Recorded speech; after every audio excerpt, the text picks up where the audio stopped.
नमस्कार रामकृष्णारी माझ्या चॅनल तुमचे स्वागत आहे। माझे नाव लक्ष्मी। मी आज तुम्हाला श्री नर्मदा पुराण रेवाखंड पूर्वार्ध मराठी अनुवाद वाचून दाखवणार आहे। तृतीय पाद पंकजम नमामि देवी नर्मदे। अध्याय 201 देवतीर्थ महात्म्य वर्णन। ओम नमो नर्मदाय।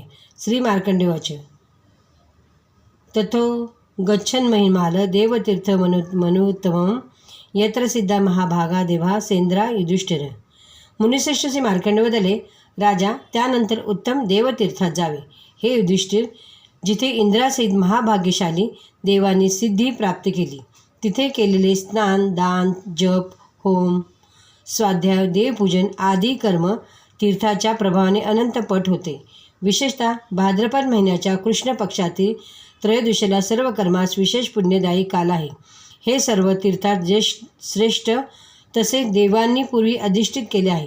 त्रयोदशीला विधिपूर्वक स्नान तसेच पितृश्राद्ध करून श्री शंकराचे पूजन केल्यास तो पूर्णतः पापरहित होऊन रुद्रलोकात जातो। हा स्कंद पुराणातील रेवाखंडाच्या पूर्व भागातील देवतीर्थ महात्म्य वर्णन नावाचा 201 अध्याय पुन्हा आला। रामकृष्णारी। तुम्हाला व्हिडिओ आवडल्यास लाईक करा, शेअर करा। रामकृष्णारी। नर्मदे हर, नर्मदे हर, नर्मदे हर।